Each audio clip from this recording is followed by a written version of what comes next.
যে বিগত পরশুদিন একটা ঘটনা যদি বলতে চাই, আমি দেখেছি যে আমাদের যে মোমবাতি সমর্থক যারা রয়েছেন তাদের মধ্যে একজন সমর্থকের সাদা ড্রেস পরিহিত অবস্থায়, কোনো ইউনিফর্ম ছাড়া, কোনো অস্ত্র ছাড়া এবং তার কোনো ড্রেস ছাড়া তাকে ওখান থেকে থানার লোকেশন দিয়ে ধরে নিয়ে আসার জন্য তারা গিয়েছিল।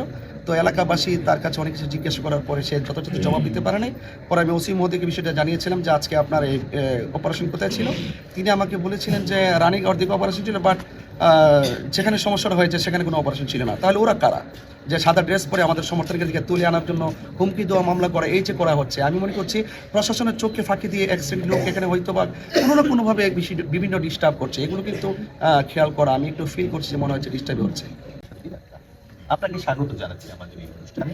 প্রথমে প্রশ্নে চলে যেতে চাই, আসলে আপনি মানুষের কাছে যাচ্ছেন, নির্বাচনের অভিজ্ঞতা কেমন লাগছে? সাধারণ মানুষ কিভাবে আপনাকে বৃহত্তর সুন্নি জোট মনোনীত বাংলাদেশ ইসলামী বৃহত্তর সুন্নি জোট সমর্থিত বাংলাদেশ ইসলামী ফ্রন্ট মনোনীত হবিগঞ্জ 4 চোনারঘাট মাধবপুর চোনারঘাট থেকে আসলে মোমবাতি প্রতীক নির্বাচন করছি। সেই প্রেক্ষাপটে মানুষের ধারে ধারে যাচ্ছি, মানুষের ভালোবাসা পাচ্ছি এবং মানুষের যাবতীয় দিক নিয়ে আমি স্বপ্ন দেখছি এবং সেই স্বপ্ন পূরণের লক্ষ্যে মাঠে কাজ করছি। বেশ অভিভূত মনে হচ্ছে। সবাই একটা প্রশ্ন করছে বা জানতে চাইছে, আপনি এই আসনটা কেন বেছে নিলেন?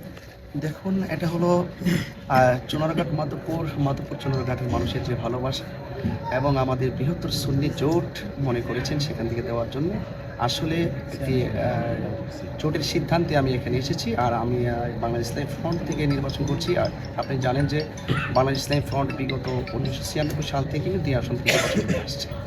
একটা বিষয়, এখানে বৈচিত্র্যময় একটা পরিবেশ রয়েছে আপনার এই আসনে, রয়েছে ইন্ডাস্ট্রিয়াল এরিয়া রয়েছে, পর্যটনের একটা সম্ভাবনা রয়েছে। সেগুলো নিয়ে আসলে জনগণ কি প্রত্যাশা করছে আপনাদের কাছে?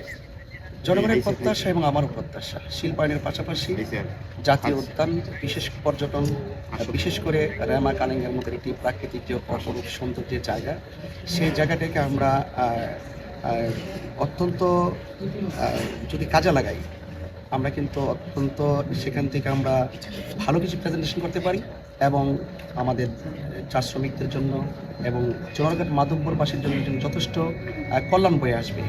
আমরা মনে করি যে শিল্পায়নের পাশাপাশি আমাদের এই প্রাকৃতিক শিল্প যে জাতীয় উদ্যান রয়েছে সেখান থেকে অনেক বড় ধরনের সম্ভাবনা রয়েছে, সেটাকে কাজে লাগাতে চাই।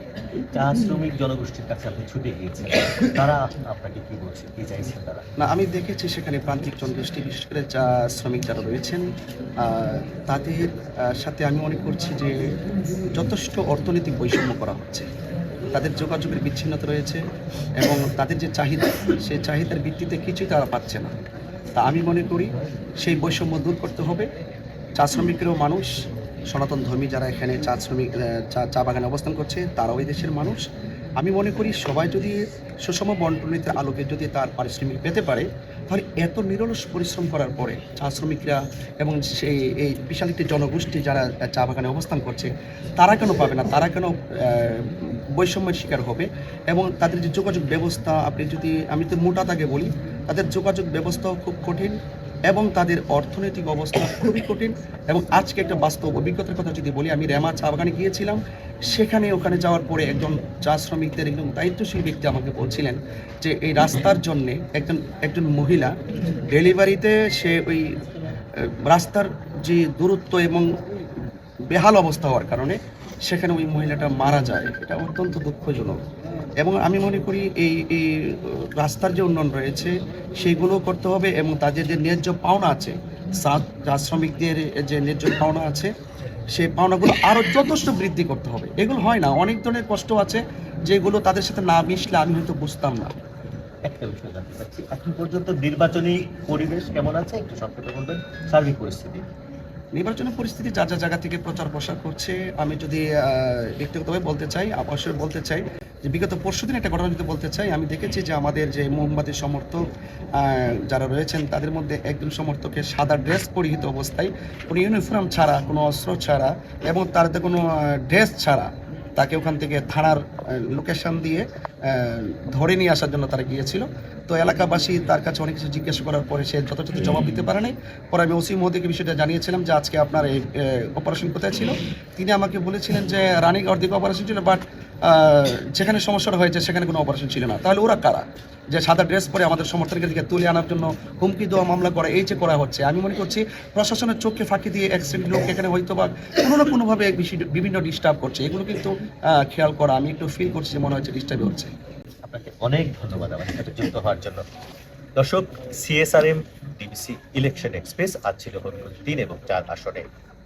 সবাই ভালো থাকবেন, ডিবিসি নিউজের সাথেই থাকবেন।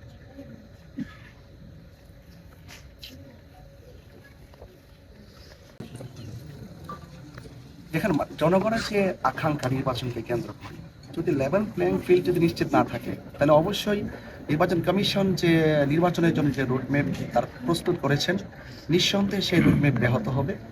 অবশ্যই লেভেল প্লেইং ফিল্ডের জন্য নির্বাচন কমিশনকে আমি বারবার বলছি, এখনও বলি যে নির্বাচন যেন অত্যন্ত অবাধ, সুষ্ঠু, সবার অংশগ্রহণের জন্য অত্যন্ত শান্তিপ্রিয় হয় এবং যার স্বতঃস্ফূর্ত অংশগ্রহণের মাধ্যমে যেন নির্বাচনটি অনুষ্ঠিত হয় এবং পাশাপাশি প্রত্যেকটা প্রার্থী স্বাধীনভাবে তার নির্বাচনী প্রচারণা করবে, সেখানে কোনো বাধা বিপত্তি যেন না হয়, আমি সেটা জোর দাবি জানাচ্ছি।